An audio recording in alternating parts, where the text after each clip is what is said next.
I hear purple, red, all that. Well, the flowers on the bougainvillea are always white. Yeah, the color is not part of the flower. That's part of new growth. Look to the right, just a little bit right over here, kind of at an angle. You see a purple bougainvillea. See all the little white dots mixed in with the color right there? Those are the flowers. Now those flowers will drop off long before the color goes away. That's why, like right here on top of this fence, you see some more bougainvillea, but you don't see the white dots. That color is part of new growth, not part of the flower. Now here to my left, there's some ruella. That's the little purple plant. There's a peach-colored triple hibiscus there. Here comes one of my favorite plants to show people from cold places like North Carolina, and Missouri, and Chicago. A banana tree right here, and there's a stalk of bananas up there. Check it out. Bananas actually growing on a banana tree. Beautiful.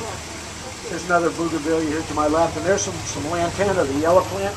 That's called lantana. The little blue flowers are plumbago. And then right at the end of this street, there's some more lantana with a little ruella mixed in there with it.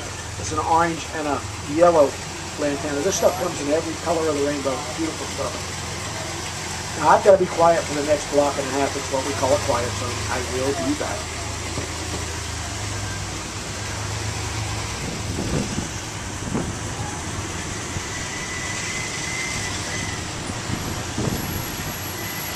Let's see, you want to put that in that pocket? You enough to hold it?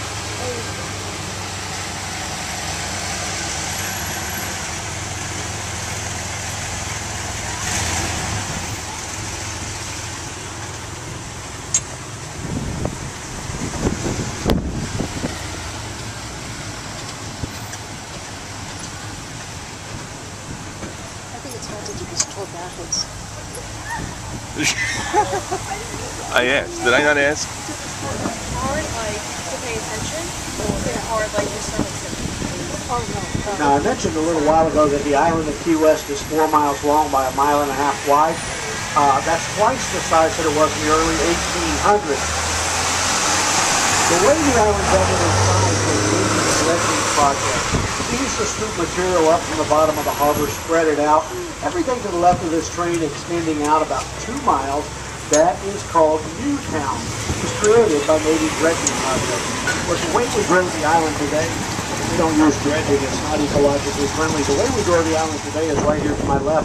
These trees you're looking at, these are called red mangroves. Now they're growing right in the salt water. You can see the root structure arching down there underneath the branches. Pretty much everything that flows through that root structure is going to get trapped. Eventually, that's going to become part of new land. The tree's going to die, like that one, collapse in, and that'll all become part of new land. That's Mother Nature's way. It's a slow process. It takes about 500 years, but if any of you make it back here in 500 years, I'll give you a free tour. I'm going to be here, I promise you. Here on the right-hand side, this statue honors Jose Marti. Jose Marti was a Cuban freedom fighter, a poet, a journalist. Used to come here and give speeches to try and gain money and support for Cuba's bid to free herself from Spain. Now, Jose Marti, he's not very well known in this country except for a poem that he wrote that later became the words to the song Guantanamera. Some of you might remember that song. I would sing it for you, but you'd all want your money back. Now, the park where that statue sits, that is called Bayview Park. It's our largest park here on the island. And we're going to work our way back over to the park because there's something else I want to show you over there. But Bayview Park is our largest park. We do a lot of festivals there, fall art festivals, seafood festivals, that kind of stuff. We have a lot of ball games and that stuff there. We have tennis courts, boys clubs, girls clubs, all that in there. But we are missing one thing in that park that you might have in a park back home, and that's squirrels. No squirrels on the island of Key West. We have a lot of squirrely people, of course. Now, since they put that detour up, I had to come down the street, and I noticed this beautiful, beautiful fence here. Isn't that cool? Very creative. Very creative. I like that. You never know when you ride down. Every little street in this town has something unique going on about it, and we don't always get down every one of the streets, so sometimes when they throw up a detour like that, it's kind of entertaining and educational for us to ride down them because we learn some new stuff. Now the park, the land for that park, we actually bought that land in the 1920s from a very wealthy cigar manufacturer named Eduardo Gatto. Gatto had a big house sitting there in the park. That was all part of his estate. And when we bought the land, we didn't want or need that big house that Mr. Gatto had. So Gatto had it put on some rollers, hooked up some mules that he owned, and had it moved down the street. It took him about 2 weeks to move it inch by inch by inch. But when he got it moved, he donated it to the Cuban people here on the island to be used as a hospital for the poor.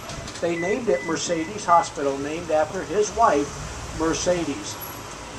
It remained as a hospital for the poor until about 1970. At that point, it became an apartment complex. Now, it's still an apartment complex to this day, and I want you to see the house. It's this big tan building over here, soon to be on your right-hand side, the one with the white trim and towers on it. That was Casa Gatto, later known as Mercedes Hospital. It's now an apartment complex, and you know what? It's haunted. There's a ghost in there. She was a nurse in the hospital for many, many years. Now, she wanders through the rooms late at night, comes up to you while you're sleeping, puts her cold, clammy fingers right here on your carotid artery like this, trying to find your pulse. Pretty scary stuff at 3 o'clock in the morning, but during the day, she works at my doctor's office. Now, as I turn here, look over to this corner here on my right. New business, brand new business just started here where they teach you how to do sand sculptures. Look at that stuff. Look at the detail on that giraffe back there. Very talented stuff there. I love that stuff. Now, this is a Cuban community, always has been. Sometimes we get lucky as we ride through this community, and we'll hear Cuban bands practicing for their jobs tonight. Must be real quiet over here. I don't know. It's just kind of hit and miss. Sometimes we're lucky.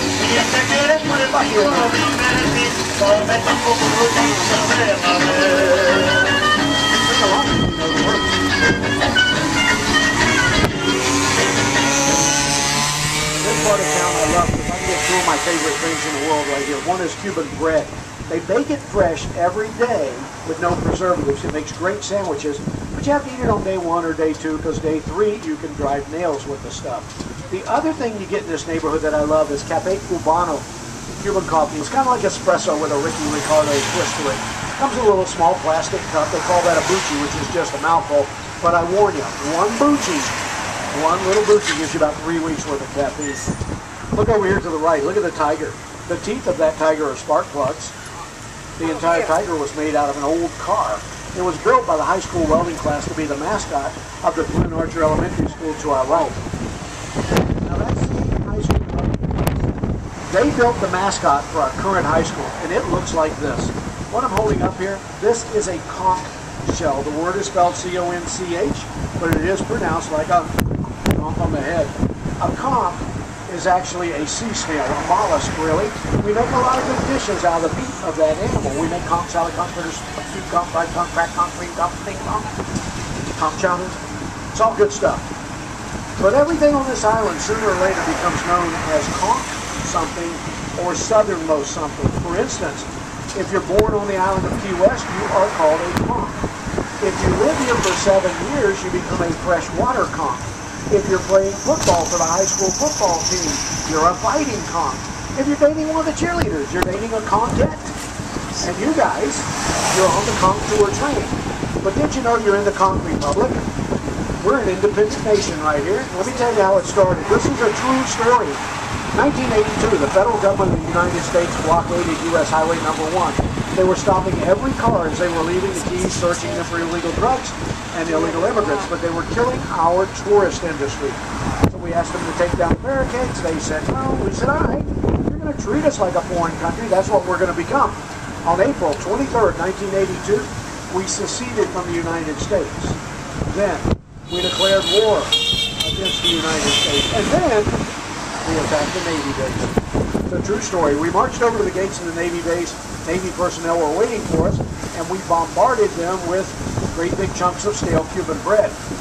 Doesn't make very good ammunition because we didn't want to win the darn war. We wanted to lose it because then we could demand foreign aid, which we did, $1 billion worth. You know how much we've received so far? Nada.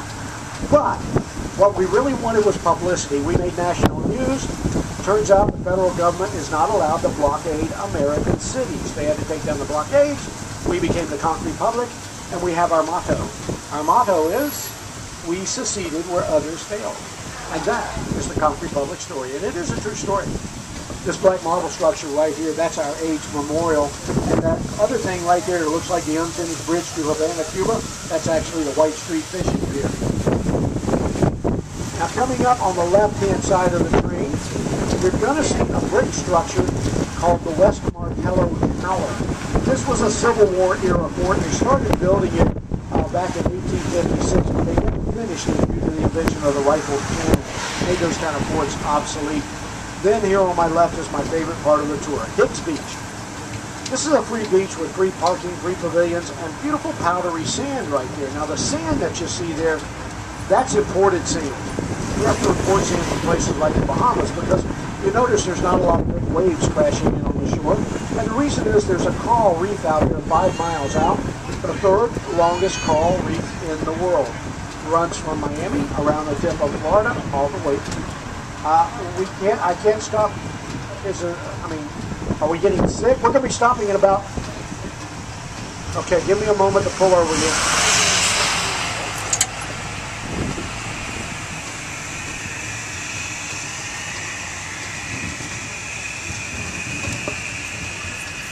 Let me get the train off the road completely.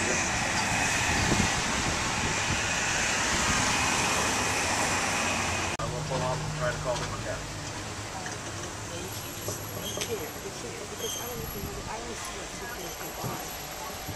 Man, in the late 1800s, he built the Florida East Coast Railroad that runs from St. Augustine down to Miami. In 1905, he decided to extend it from Miami to Key West. Everybody told him it couldn't be done. Flagler did it anyway. It cost him $50 million. But in 1912, after 7 years, at the age of 82, Henry Flagler came into town on the first train. Now, Flagler also liked to build luxury hotels like the Casa Marina here to my left. No expense was spared building this building. That is hand-rolled Cuban barrel tile on top. The cement in the walls of this building, imported from Germany, a special kind of cement that can be mixed with salt water. And these pipes that you see on the side of the building, they actually run into a 750,000-gallon cistern underneath the building right here for collecting rainwater for drinking water. The wealthy people who were staying here when that hotel first opened on New Year's Eve 1920, they still had to drink rainwater just like all of us poor people. Even though they were spending, are you ready for this, $8 a night for a hotel room. $8 a night. That was considered outrageous. You got to understand, people didn't make $8 a month back in those days. So think about that, spending a month's income for one night in a hotel room, that's a pretty pricey hotel. Now if you look out to the left, way out there, you can't really see it right now, but way out there on the horizon, there's an object out there that looks kind of like a oil derrick. It's actually Key Light. That's where the reef is, 5 miles out here. Sometimes 4, 5, 6 times a week. Ships would run up on that reef in the early 1800s and they would wreck. When that would happen, you would hear a cry go out. Wreck ashore. When that cry was heard, every man and boy on the island would jump in their little boat and run back into the website. They wanted to be the first vessel out there because they wanted to be the wreck master, be in charge of the salvage operation, and they were entitled to 50% of the value of that cargo. This was a big business. By the 1850s, the wealthiest city per capita in the entire United States was this one right here, little old Key West. This is Louis. Well, about the same time as that was happening, the federal government was